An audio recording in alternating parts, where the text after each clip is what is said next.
Let me just get a little sip of my coffee, please. Thank you. It's great to be with you today. Thank you for tuning in. Glad you're able to be here. 19th century exposition. Alexander Gustave Eiffel was asked to build a structure. Whenever the citizens of the city saw the structure, they called it a monster. It was ridiculous. They said it was the silliest thing ever. They demanded it. They demanded that it be torn down immediately. A waste of space. But from the moment the architect first conceived it, he took great pride in it. And he knew it was destined for greatness. Today, it's one of the 7 wonders of the world. One of the great architectural wonders of the world. It stands in Paris, France. The Eiffel Tower. It was built in 1889. Jesus had a similar experience when it comes to his church. He established his church, Matthew 16, verse 18, I will build my church, and the gates of hell shall not prevail against her. He preached the church. And then the Bible says in Acts chapter 20, verse 28, he purchased the church. He bought the church. He paid the price for the church. Here's what it says.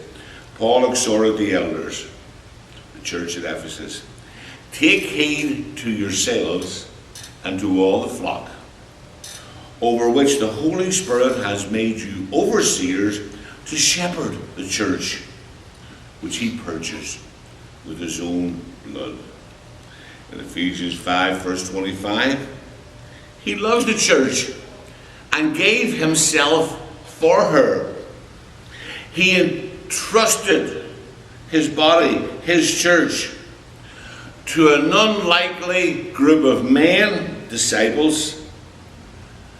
At that time they didn't have a clue.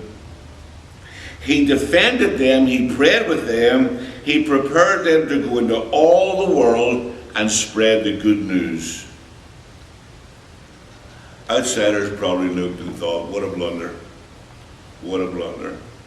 What a motley crew. But Jesus knew that his church was destined to greatness. No, we don't have a local address. The church doesn't have a local address.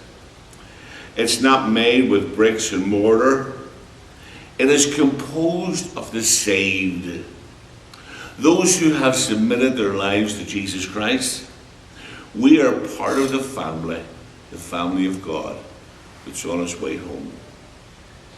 And God adds those who obey to his church. Acts chapter 2, verses 41 and following.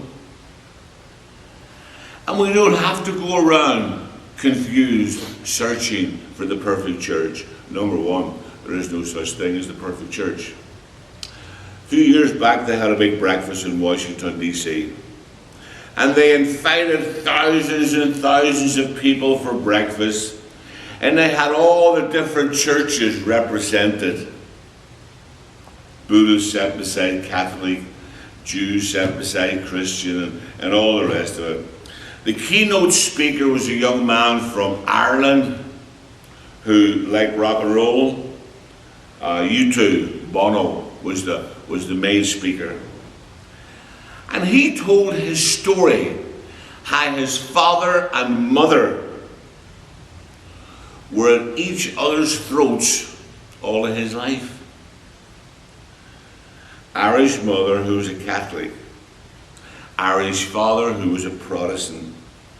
He said they were always fussing, they were always fighting, they were always feuding. He said, I grew up in chaos, always fussing. But then he made a statement to that large congregation. Here's what he said, and this is what caught my attention. Listen to this statement. Sometimes, he said, sometimes religion gets in the way of God. Oh, so true. And he challenged everyone there. Why don't you get involved in doing what is good for the world? What is our purpose? What is our mission? What is our heart's desire? Why don't you get involved reaching out to those who are lost? Why don't you get involved trying to help those who are in need? Why don't you get involved with the broken, the down and out, as well as the up and up? Why don't you reach out to those who have made a mess of their lives and offer them hope, assurance, and joy? He loves you. He wants you in heaven. He wants to save your soul. How a wonderful day.